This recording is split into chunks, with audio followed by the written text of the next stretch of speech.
ابتدا میں تقریباً 4-5 سال تک حضور رحمت عالم صلی اللہ علیہ وسلم کے صحابہ کرام چھپ چھپ کر عبادتیں کیا کرتے تھے.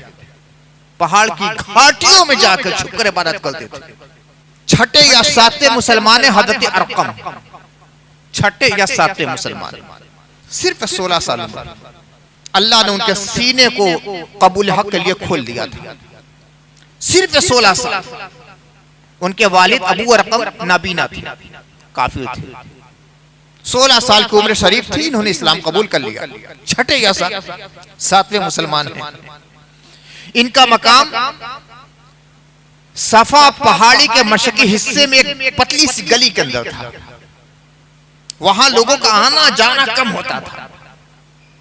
انہوں نے کہا کہ یا رسول اللہ، بڑی پریشانیاں ہو رہی ہیں عبادتیں کرنے میں، دین کی تبلیغ ہمیں کرتے ہیں، آپ دین کی باتیں سکھاتے ہیں، اسلام کی تعلیم دیتے ہیں، آیاتیں سناتے ہیں، کہاں ہم لوگ یہ اسلام کی تعلیمات حاصل کریں؟ پہاڑوں کے پیچھے چھپ کر جانا بھی مشکل ہو گیا. کئی بار مٹبھیڑ بھی ہو گئی تھی. کافر دیکھتے تھے، گالی گلوچ کرتے تھے. ایک بار حضرت سعد بن ابی وقاص رضی اللہ تعالیٰ عنہ بھی تھے. ایک کافر نے بڑھ کر مارنا چاہا، حضرت سعد نے ایک تھپڑ مارا، پورا چہرہ اس کا زخمی ہو گیا. اب جب مٹبھیڑ والا معاملہ آ گیا، تاریخ میں ملتا ہے کہ حضرت سعد بن ابی وقاص رضی اللہ تعالیٰ عنہ پہلے صحابی وہ ہیں جنہوں نے کافر کو زخمی کیا تھا اسلام کی راہ میں. حضرت سعد بن وقاص عشرہ مبشرہ کے صحابی. تو حضرت ارقم نے کہا کہ یا رسول اللہ، میرا مکان حاضر ہے. یہ تھوڑا سا بستی سے ہٹ کر ہے، پہاڑ کی گھاٹی میں ہے، تنگ گلی ہے، میرے والد بھی نابینا ہے، وہ کنارے پڑے رہتے ہیں.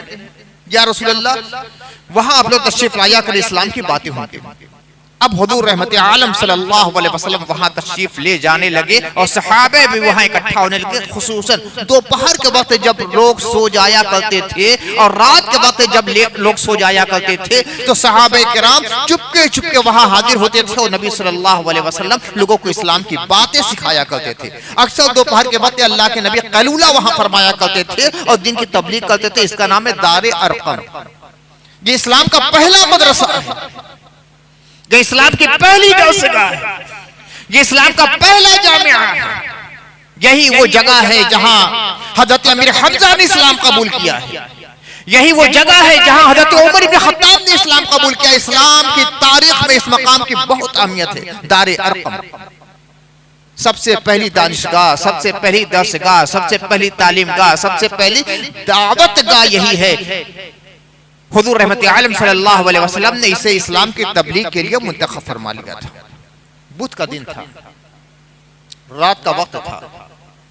گفتگو ہونے والے اسلام کے غلبے کے لیے، اسلام کے استحکام کے لیے، اسلام کی دعوت کے لیے، اسلام کی تبلیغ کے لیے. حضور رحمت عالم صلی اللہ علیہ وسلم نے خدا کی بارگاہ میں التجا کی، یا اللہ، عمر یا عمرو ابن ہشام یعنی ابو جہل میں سے جو تجھے پسند ہے اس کو اسلام کے حلقے میں ڈال دے. عمر ابن خطاب یا عمرو ابن ہشام، یہ نام تھا ابو جہل کا، ان دونوں میں سے تجھے جو پسند ہے اسے اسلام کے حلقے میں ڈال دے. بدھ کی رات کو دعا فرمائی اور دوسرے دن جمعرات کو اسلام قبول کر لیتے ہیں حضرت عمر رضی اللہ تعالیٰ عنہ. انہوں نے بھی دار ارقم ہی میں اسلام قبول کیا ہے. تو یہ دار ارقم اسلامی تاریخ کا بہت عظیم مرکز ہے، بہت عظیم مرکز.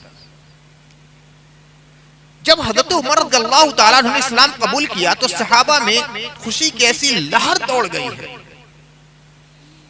کہ جتنے صحابہ وہاں موجود تھے اللہ اکبر کا نعرہ اتنے زور سے لگایا ہے کہ صفا کی چوٹیاں گونج اٹھی اور اس کی آواز نیچے صحن حرم تک سنائی دی. حضرت ارقم کے والد ابو ارقم نابینا تھے، سارے حالات دیکھ تو نہیں پڑتے تھے، کونے میں کنارے پڑے رہتے تھے. لیکن جب یہ اعلان سنا ہے تو باہر نکلے اور کہتے ہیں اے اللہ. اس وقت بھی اللہ کا تصور تھا لیکن اللہ کے وحدانیت کا تصور نہیں تھا، شرک تھا. کہتے ہیں اے اللہ، میرا بیٹا بھاگ گیا، اسے ہدایت دے دے. یہ معلوم نہیں تھا کہ جس کو کہتے ہیں کہ بھاگ گیا ہے اسی کے گھر سے ہدایت کے چشمے پھوٹ رہے ہیں. رسول اللہ صلی اللہ علیہ وسلم نے اسی کو دعوت و تبلیغ اسلام کا مرکز